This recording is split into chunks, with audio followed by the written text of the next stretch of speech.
Welcome into another episode of The Stack. Zach Wolchuk along with my bestie, Iisha Morrison. We've become besties. We've been doing this together now for a few years now. We don't have the Godfather. Brian Broaddus is not with us today. He's got some stuff he's going to have to take care of. He'll be with us coming up in our next episode. Don't you worry, as we are now, goodness gracious, 8 days away. Iisha. Stop. It's going to make me itch. This is just, in the rumors, it is swirling. Yeah. It is mock draft season. Our buddy Dane Brugler's got his final mock out. Mel Kiper's got his final mock out. There's so much to get to. And I know you're talking with people around the league. Like, what are some of the things in the items that are piquing your interest right now as we get closer to the NFL draft? What's piquing my interest is that I believe I saw a tweet. I can't know who it was from, but I saw a tweet that said that, like, hey, let's do away with positional value? Yes. Did you see that? Yes, I'm sorry. I've been fighting with people about positional value. Yeah, I need to pull that up. And I think that perspectively, like, if that is what scouts, and actually, let me go to it here. If that's what scouts are feeling right now, if that's what they're, like, thinking, then to me, we're going to see, I think this first round is about to be nuts. Yeah. I think it's going to be a lot of unexpected things that happen in this first round, and we're going to see people make some decisions that maybe we don't agree with. I hope it ain't the Cowboys. I hope the Cowboys make no decisions we don't agree with.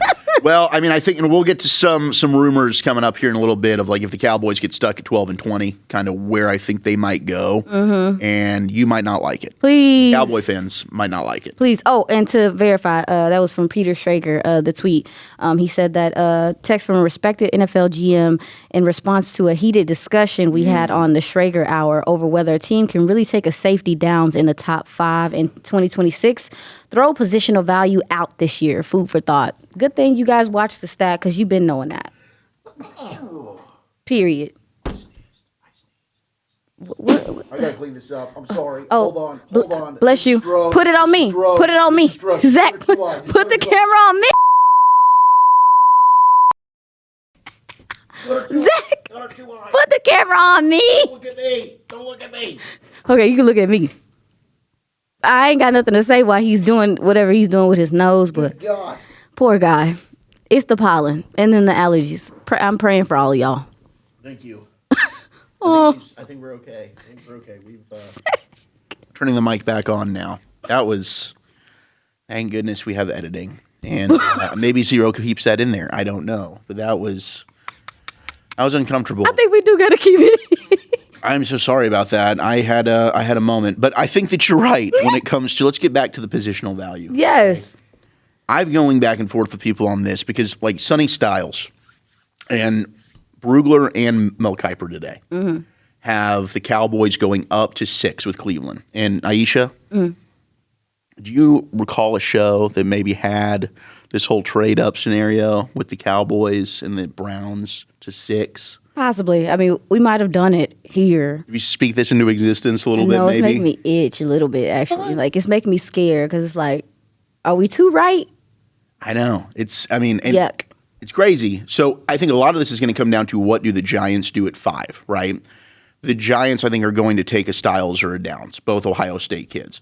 So you're going to be left then at 6, and I think the Cowboys would be happy regardless with Caleb Downs or Sonny Styles. But again, it's safety and it's a linebacker, right? So these are two positions that are not typically considered your positional value spots. You know, it's not a left tackle, it's not a quarterback, it's not an edge, But this is one of those drafts, that, like, to me, those are the best players, and you don't have your left tackles that we have in previous drafts, right? Like, we're talking about Monroe Freeling from Georgia going in the top 10.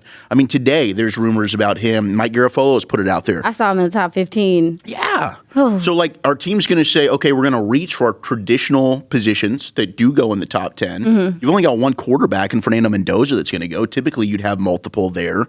Edge rushers, you only got one true, pure thoroughbred in David Bailey. Then there's Arvell Reese, which is a projection. The Ruben Bain stuff we'll get to in a minute. I'm not hearing some great things there. We might see a slide. I think the arms is very real. No. That's what teams are feeling like. Yes. All it takes is one, okay? And you know that. All it takes is one to say, hey, we don't care, we're cool with this. Mm-hmm. But I do think the arm length is a serious thing in the NFL with Reuben Bain Jr., and I understand Brian's whole point of it, and I agree with him. How do you watch this dude dominate for 17 weeks and go all the way to the national championship game with Miami, and it doesn't matter, and I think he can kick inside and be a really good 3 technique if he doesn't work at end. But there is a lot when it comes to the positional value stuff. I'm like, this draft, piss off. It doesn't matter. The best players are not your typical positions, but you're going to get a really good player there. But for the arm length thing, that's why I think the conversation about the positional value is BS. Because are we looking at football? Are we looking at football? Like, I just feel like measurables and all of that stuff, it matters. Like, positionally, like, for instance, as we look into Christian Parker's system, right? He doesn't care. We talked about it. He don't care about tiny corner.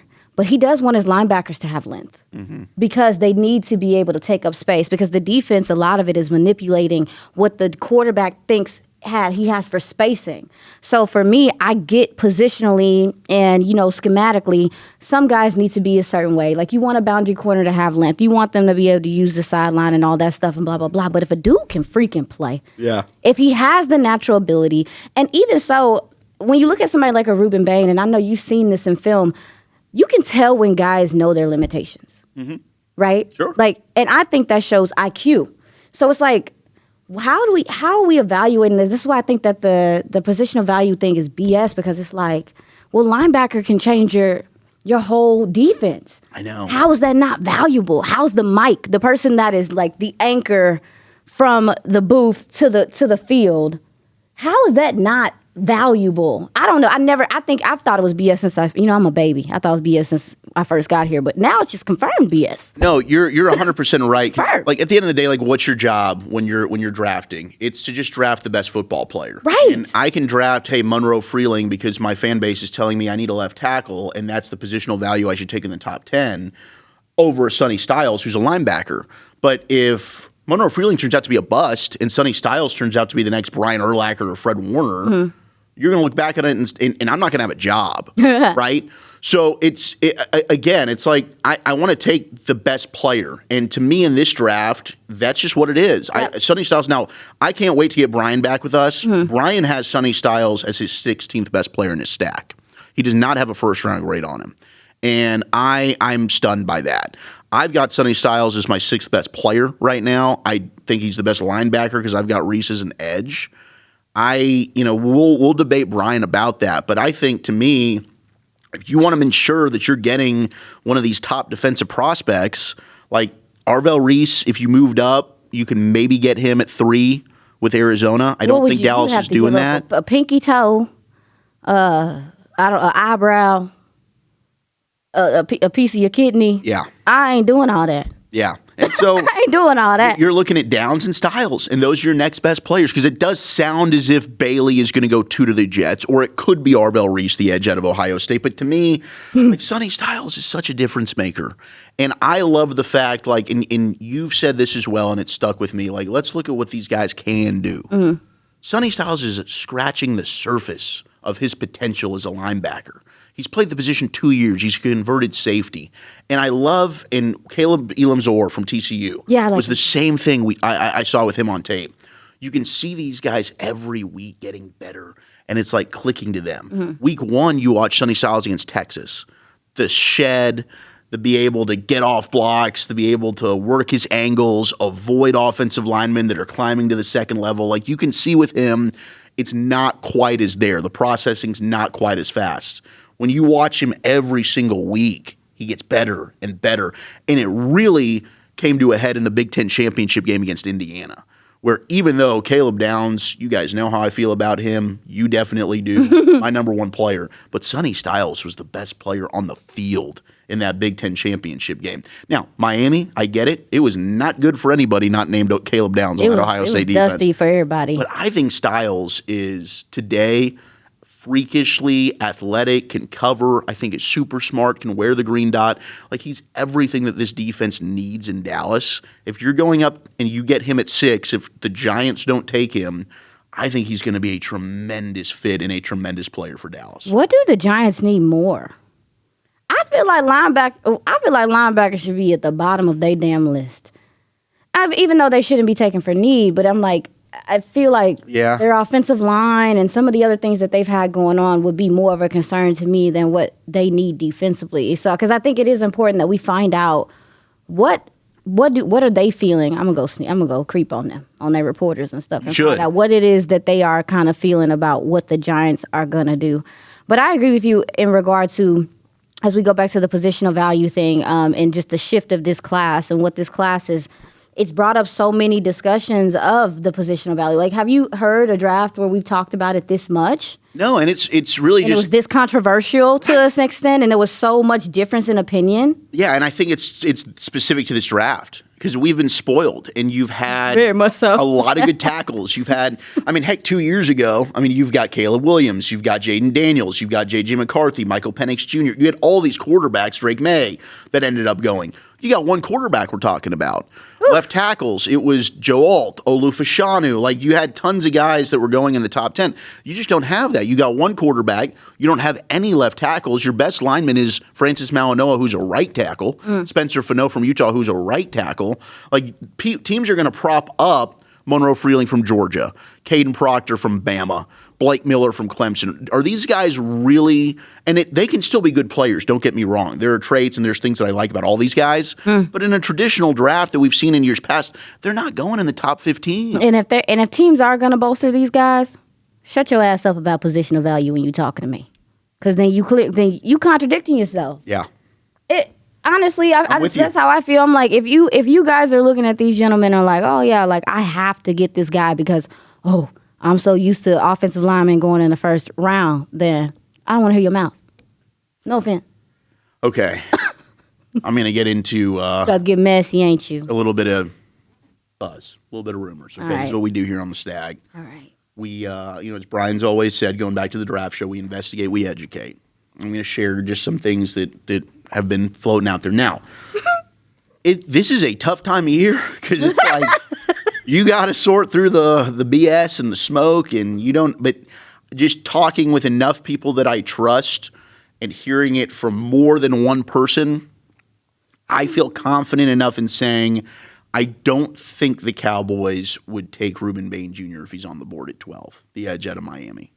I think the arm length stuff is legit with him. And the Cowboys aren't the only team that feels that way. I think there's a lot of teams in the league. Heck, I was just talking with Chris off air. Like, does that not sound like the Baltimore Ravens would sit there at 14? Please Here comes Ruben Bain Don't tick Jr. me off. He falls right into I mean, like, could he be their Elvis Dumerville? You know, I mean, to me, I think he's just a really good player. I don't know how you pass on him, but I don't think the Cowboys are going to be in play for him at 12 right now. So that means Jermon McCoy, Ruben Bain Jr., I don't think either of them at 12 would be in play for Dallas. How does that make you feel? I mean, is it at 20 then? At 20, we might have a conversation. I don't think for McCoy. I don't think the Cowboys would take – and McCoy might slide out around 1, depending on how everybody feels about him. I know you feel a little bit differently, and you've got some connections there. I don't have a comment. We're just going to see what happens on draft day. But in regard to the Ruben Bain thing, it's because of all the stuff that happened. All the news. I don't think it really is the car accident. And that's interesting, is that comes out. You would think that would be the reason why. I mean, even though teams have already known about it and stuff, right? You would think that might be the reason why teams have him off their board. But for his arms, now here's the thing I want to ask you, and maybe we need to ask a coach or something. When they're looking at a player's arms, right? Are you looking at it within the parameters of who is in your division? What are you going to have to experience? Because if I'm looking at Dallas, right, you got to go up against Philly. You know that those tackles for them are incredibly lengthy. They use their arms, like they use their length phenomenally well. Right. Is that more of a concern? Like, what is it specific to? Are we talking about in consideration of like the whole NFL? Like, you just got short arms, but is it also in comparison to the competition? Is it team specific? Does it make sense? I'm sorry. No, that does make sense. I think that you probably look at that as the goal one is always right to win the division. Because I'm trying to figure out how do you get there? But I think they look at trends. I think that's the main thing where you're looking at, okay, players that had this measurable, how did they end up succeeding, right? And so you have not had a player that has the arm length as short as Ruben Bain Jr. and then Cassius Howell of Texas A&M get drafted in the first round. It has not happened. Okay. So I think that they kind of look at, history and trends. And like Brian's brought this up, why he's become way more open-minded. Honestly, to me, it's because Brian's been out of the league. Yeah. I think that when you're in the league and you work with these teams, like this is how it's done. This is what we abide by. If a guy doesn't check this box, that box, this, we've got to go with the history. And this is what history tells us. And we have these models here for a reason. Yeah. Right. Whereas we who are like, we love football and we do this for fun. And, we've tried to educate ourselves and connect ourselves and learn. But to us, it's like, if I see a guy that plays really well, why the hell aren't you going to take him? But our job, I get what you're saying as well, is that our jobs aren't on the line. Yeah. Like, our jobs aren't on the line. Our families, lives aren't on the line. Like, I guess that's a whole nother part of it as well, is that you're going to be safe to some degree. Sure. Follow the trends and all that stuff. But it's just, I don't know. How can you watch his tape and then be like, oh, okay, well, I think that he's going to struggle with the short arms. I know. Okay, well, is there an explanation? Like, what is the explanation as to why they think that he is going to struggle? I want to know why that is the conclusion they came to. What is the trend? Well, let's go through the dueling mocks here. Okay, let's do that. Okay. So I'm gonna be nosy. Now we're right a week away. Let's go Kiper Jr. and Dane Brugler. Both of them at 1 have Fernando Mendoza, quarterback at Indiana. Spytech has said like, hey, teams have called. They know where we stand. We're taking Fernando Mendoza. And I think that that's clearly the only first-round quarterback to me in this class. I love his intelligence. I think his pocket, the way he maneuvers the pocket's impressive. I think he's got great touch with how he throws.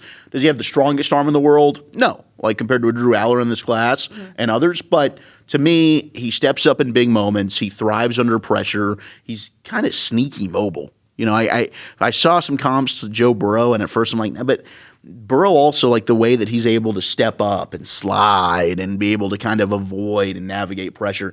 Mendoza's got a little bit of that to his game. To me, that's the only quarterback that I would even consider taking in the first round, and we'll see how he does with Vegas. I mean, I hope that works out. But the Raiders have been one of those organizations where, my goodness gracious, you get taken by them, much like the Jets, it's not going to go well for you. Yeah, I hate it for those guys. As we talk about the tackles and all that stuff, where would Mendoza go in a different class? Would he be Wow. So, like, would he be going at number 1? Where would he be going? Definitely would not be going number 1 in the Caleb Williams draft. No. Last year, I think that he would have gone number 1 over Cam Ward. I do. Really? Yeah, and because of the championship run. I think the size, and how impressive. Yeah, and the championship run. Okay. That would have been an interesting topic. I'm curious because that would have been close. I think the quarterback also is getting a little bit more love from what I seen on tape than what he would have gotten. Even if some of the guys that were in this class came out, yeah, I think that he would have been in a different position, a different spot. But praying for you, Mendoza, as you go off on the fantastic voyage to the Raiders. Number 2, the Jets. Now, it's going to be Bailey or it's going to be Reese. Okay. Dane Brugler is sticking with Arvell Reese, the edge out of Ohio State. Mel Kiper Jr. going with David Bailey. Now, Daniel Jeremiah has been, hey, I am Peter Schrager, the same thing. I'm hearing David Bailey to the Jets. David Bailey to the Jets. Rich Samini, who covers the Jets for ESPN, he has not stayed. He's stayed on Arvell Reese there. So it's going to be one of those two. Arvell Reese just kind of seems like he would be a pick that the Jets would make. I think they like upside. It's about to make me so mad. For either of those guys? He's too good. Yeah. Going into that foolishness. And that's why they're going to pick him. Yeah. They're going to pick him. You'd go, who do you have on your stack between Reese and Bailey? I have Bailey. Okay. But even though I think that it's just because of the projection with Arvell Reese, it's just too much of a, we don't know what he's going to be now as a linebacker. I think Sonny Styles is a better linebacker. Mm-hmm. So that's why I had it that way. Arizona at 3 goes with Reese in Kiper's mock, and Brugler's he ends up taking Francis Mauanoa, the offensive tackle from Miami, which is, I think, where they should go. I think they should take an offensive tackle. But if you're sticking with your board and who's the best player there, Arvell Reese to me would be too good to pass up if indeed Arizona's on the clock. David Bailey then goes to the Titans at 4 in Brugler's mock. Mel Kiper's got them taking Jeremiah Love, the running back from Notre Dame. Who? To where? To the Titans. Okay, that makes sense. It's Mel for Cam. That makes sense. Either way, they're getting a heck of a player. Like Bailey to me with the Titans, that fits. I think Robert Saleh would like him a lot. That makes sense. And then, you need a weapon. And who's the best offensive player in the draft? It's Jeremiah Love. At 5, Brugler's got the Giants going Caleb Downs. And Mel Kiper's got the Cowboys going Caleb Downs. Or, the Giants going Caleb Downs. All right. So both of them going Downs now. Makes sense to me. Harbaugh loves him, don't he? Yeah, and I think he said that that's a future Hall of Famer. And he came from Baltimore, where Kyle Hamilton did a lot of stuff for that defense. I think Caleb Downs, best player in the class. The Giants end up getting a steal there at 5, in my opinion. At 5. And imagine Dallas being on the phone. Yeah. And the Giants do that. Well, you mentioned the Cowboys being on the phone. Oh, okay. Pick up the phone. How about Mel Kiper Jr. and Dane Brugler both having the Dallas Cowboys moving on up 2-6 with the Cleveland Browns? Projected trade, Browns receiving picks 12, 20. Dane has Dallas also kicking in a 4th rounder next year, just to kind of make the trade chart look a little bit closer. Cowboys get 6 and 39. So we had talked about it, 12 and 20 just for 6 and 39. Nice cooking. You got to throw in a little bit of a sweetener. That's fine. Next year's 4. That's okay. We'll do that. So you get up to 6. I'm cool with this. Whoa. Same thing for Kiper. He's got Dallas going up there to 6, and they both have the Cowboys taking Sonny Styles. And today, as we stand here right now, while we're recording this episode that's going to drop on a Friday morning, Iisha, or a Thursday morning, I think if the Cowboys move up to 6, I think that's what's going to happen.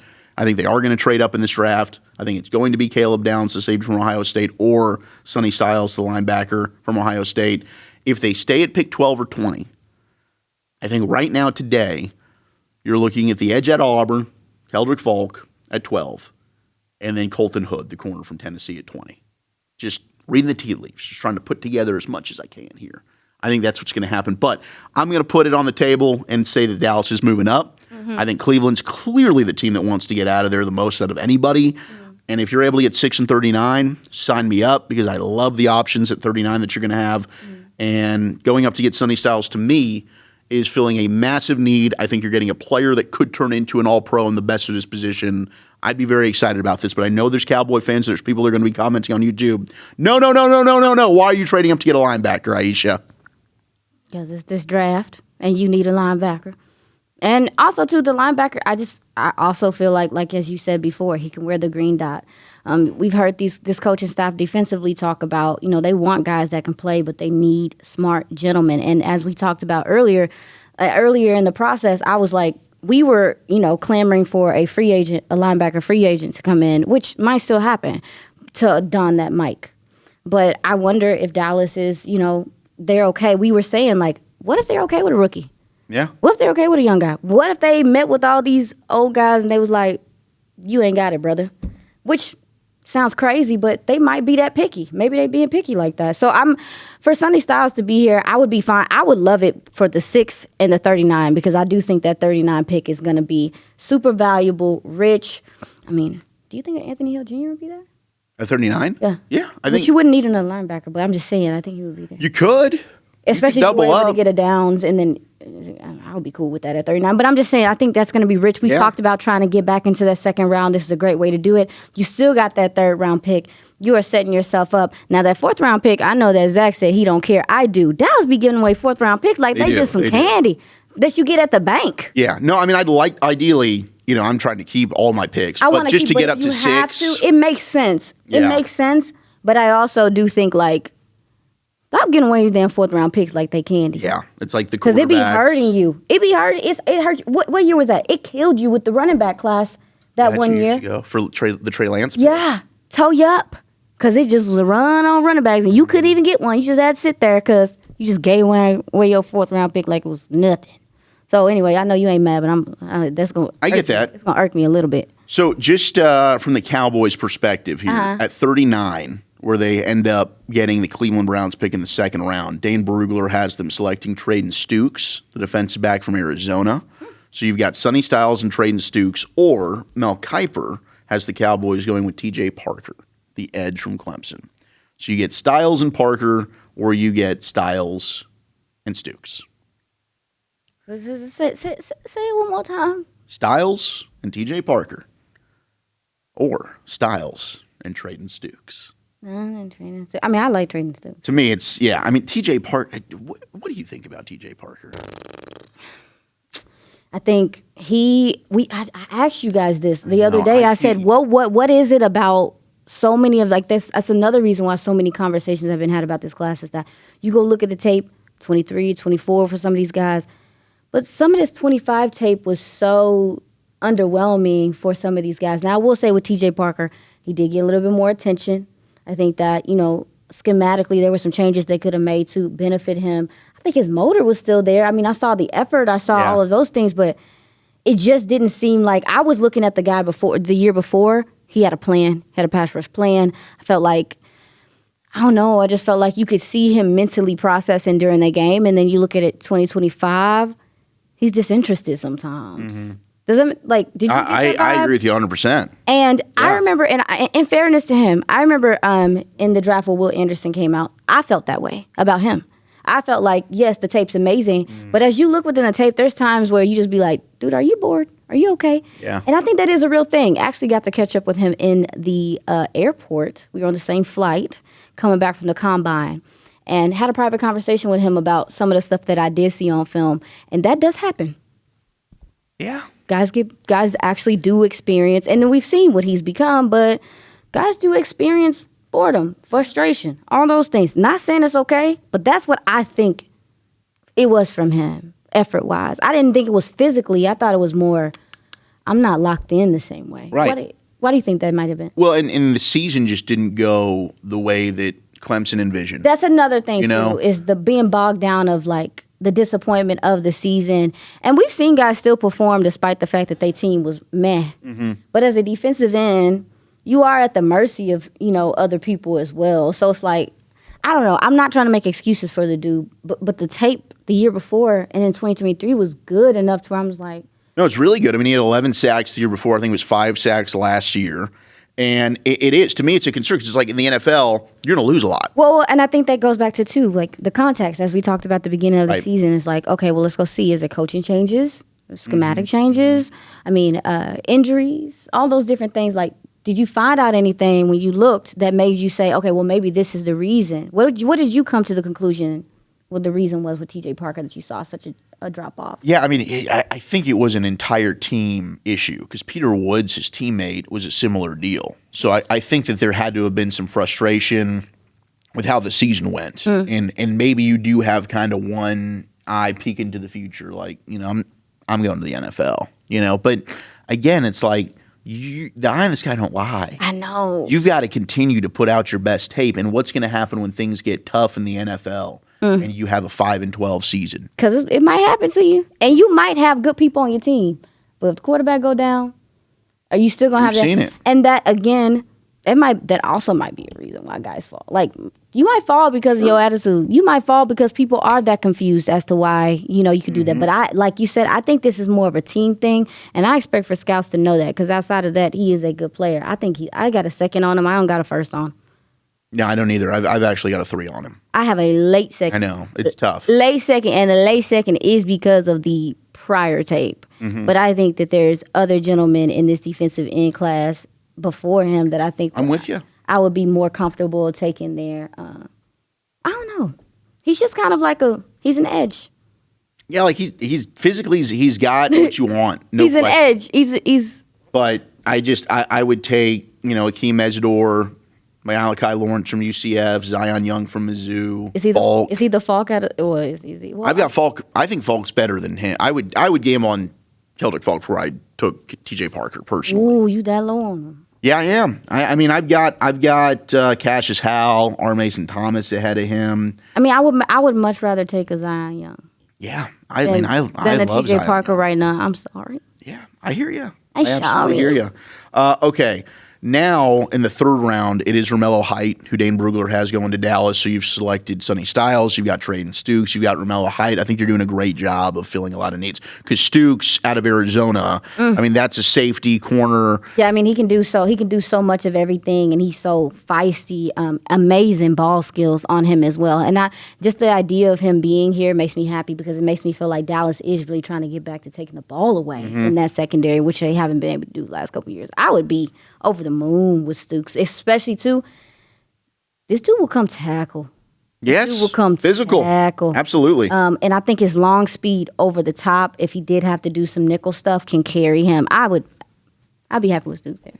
I'd be happy with Stukes. Here's a player that I don't think we've talked about a lot, and he goes in the fourth round at pick 112 to Dallas. That's Chris McClellan from Mizzou. I like McClellan. I think in the fourth this would be a great pick. 6'4", 313. He transferred from Florida, where he played 2 years. He's from North Tulsa, Oklahoma. Started 22 of 26 games the last 2 years at Mizzou. 48 tackles, 6 sacks, 8 TFLs, 6 quarterback hurries. He can play every gap along the interior. But I think he projects best as a 3-tech type of player. You can see him trigger off the ball when he's sound. He can cause a lot of problems with the hands. His hands are super explosive. They're heavy. Win with leverage. The problem is he can just play a little high. For me, that was an issue, and he lacks consistency. So there's times where I'm like, man, technique, leverage, bend, it's there. Then there's times where it might just be like a fatigue issue. Starts to play a little high, and then technique can get a little bit sloppy there. But he'll get stuck on blocks a little bit. He'll get pushed wide from running lanes, but he reacts well overall versus the run. He just isn't always able to get to his spot to make the play. Can create pressure, but he just needs to finish better. Overall, in the fourth round at 112, I like the upside here of taking a guy. I think he can develop into a starter. And he is one of these guys that I don't know if he can really drop that ass, as you would say, Iisha. I put that in my notes. His I don't know what you think. His anchor ain't about nothing. Maybe not. Barnacles. I mean, he might be able to develop it, but McClellan, we're talking about the fourth round. That he's a fourth rounder for a reason, not a perfect prospect, but I'd be excited about that pick. Defensive tackle type? Yeah. Why? That would confuse me. They did have a lot of 30 visits with D tackles, though. That would confuse me in the fourth. And I wonder if, could he do some 4-eye stuff for them? I'm like, that's what I'm trying to figure out. It's like, if they were looking at defensive tackle with how this defensive line room is already orchestrated, what are they looking to get? So what would he add that they don't have right now? I don't know. It's not my business. I mean, he's got a little bit of wiggle. I mean, the body type there. Maybe he could play some 5-tech for you. I think he can get skinny in spots. Yeah. If that's the right way to say it. I know that's running backs, but I think GTs can get skinny sometimes. All right, let's do. Not really. They're not skinny. Why don't you shout out some other players that we haven't talked about? As we're getting closer to this thing, we've put in the work. We've watched a ton of players. Well over 150 type of players here. Yeah. Give me some players that have caught your eye. First of all, Ted Hurst, I'm sorry. I'm sorry that I have gone through this whole draft process and not talked about you, because I felt ashamed when I looked at his tape and just was so how impressed I was with him. I mean, the way he glides to top speed, creates separation, extremely productive, obviously, in his time in college. I'm my bad. I need to make sure I say what school he's from. Ted Hurst. Where is he at? Ted Hurst is Georgia Tech. Georgia Tech, yeah. I just put Georgia. My brain, my bad. But he's 6'3", 207. Huge hands, 10-inch hands. Incredible. I mean, you see that. Georgia State, excuse me. Georgia State, thank you. I just put Georgia, my bad. It's okay. This gentleman is a guy that can bring back the goal line fade. Listen. Yeah, big time. We don't see that much in this NFL as often because it's so low percentage, but this is a guy that can do it. I think even with his size being 6'3", his route running is pretty crisp and clean. I like that I think he has a suddenness out of his break that I think kind of catches guys off kilter. Elusive after the catch. Hey, also too, I put in my notes, George Pickens, is that you? Yeah, with the way that he's able to win downfield, high point the football, quick after the catch. Yeah. Sneaky acceleration, sneaky, strong hands at the catch point. he has a decent top gear, but not a good one. We've seen I'll be looking at Pickens like, you like a gazelle. Like, he's not fast, but he is. It's like a kid that got something in their hands they're not supposed to have. Yeah, like somehow he's running by everybody. He's pulling away from the defense. Led the FBS and wide receivers over the last 2 seasons with 25 receptions, over 20 air yards. This guy tracks the ball in the air phenomenally. I couldn't believe it. Like, the drop rate, one of the lowest drop rates out of all the receivers. Shame on me. I just think he's one of the best pure pass catchers in this draft, and the concentration is through the roof. I feel ashamed for not giving him more attention this draft class. I love his game, love what he does, and I think in this NFL he's so relevant because he can do things really all over the field, and with him having yak ability and having that size, being able to use him as a big slot and stuff like that. Like I said, he's going to be a slant dog. You hear me? He's awesome. I love him. Awesome. I'm with you. I think he's a day 2 pick. Georgia State wide receiver Ted Hurst. I'm sorry I didn't talk about you enough. Yeah, he's on my guys team that I put out there on X earlier in the week or last week on offense and defense. Him and Denzel Boston were my 2 receivers, and then Zachariah Branch is my slot guy. But I'm with you. I want to talk about Travis Burke, the offensive tackle from Memphis. Give me that. 6'9", 323. Obviously, I saw him play against some smaller level competition. He played his first 2 years actually at Gardner-Webb, redshirted his freshman year. Then he transferred to FIU, where he played in 2023, 2024. He made 22 starts, and he's played both left and right tackle.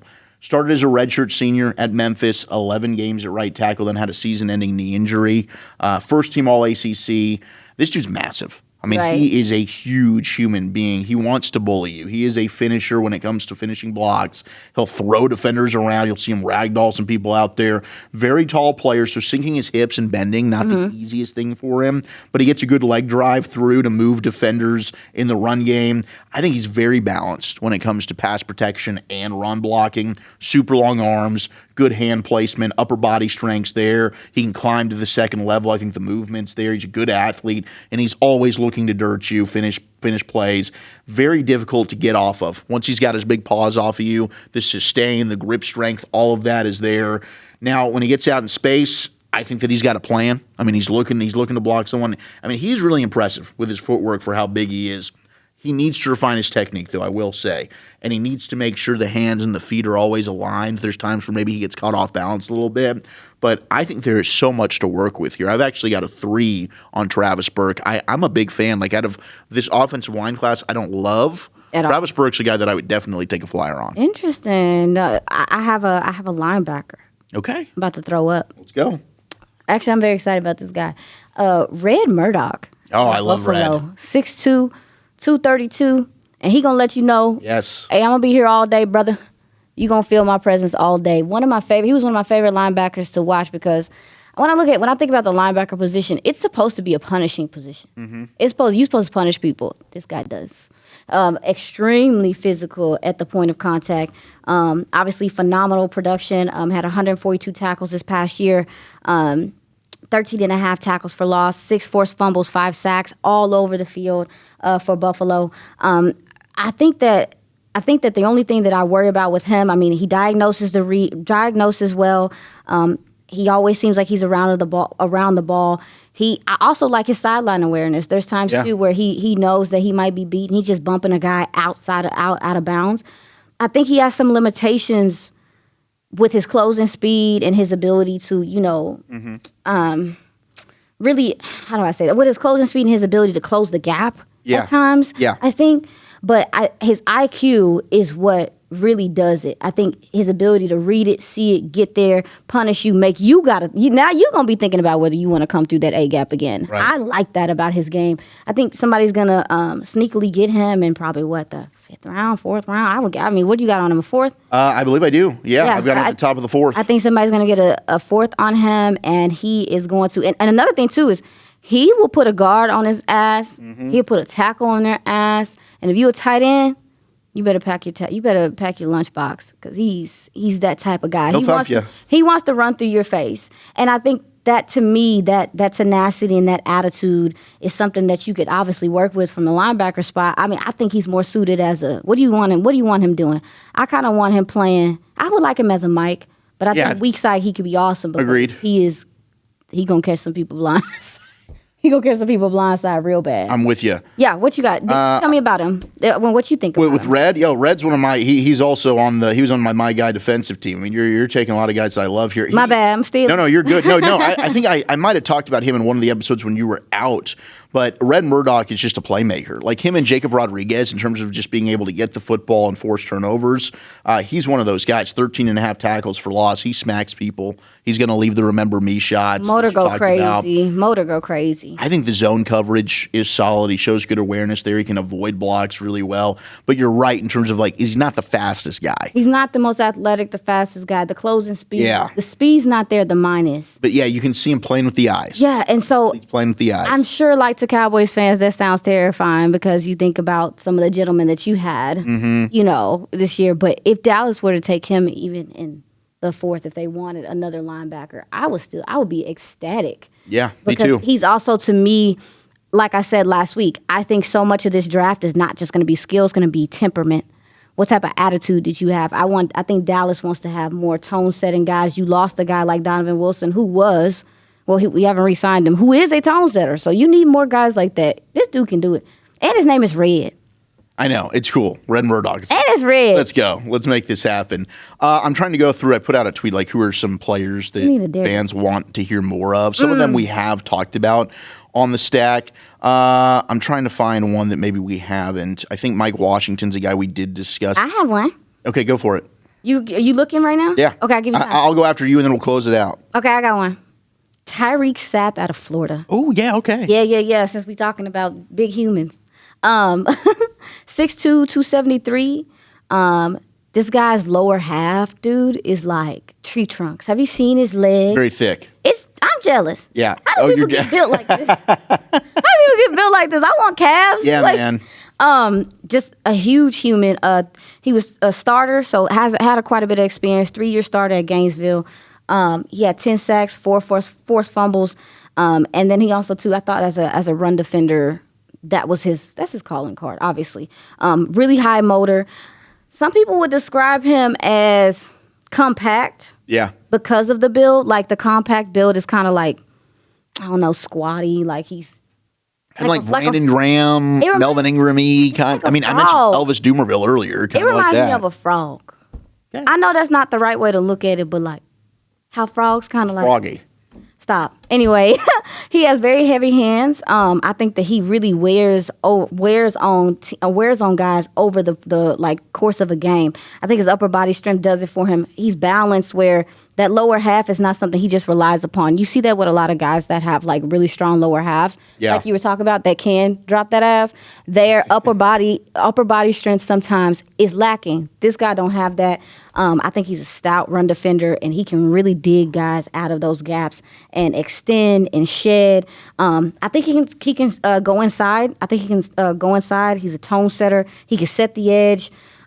He's not no super quick guy off the line of scrimmage. He's not gonna sack the quarterback a whole bunch. He's gonna do a lot of dirty work. He's gonna be disruptive, but his body type, I think, really will clog up lanes and give people some issues. I liked his tape when you look at the rest of, the defensive tackle, defensive end class. I thought he's one of the more consistent players. Yeah. And obviously 3-year starter. Sure. Very experienced, knows how to read, knows how to kind of process.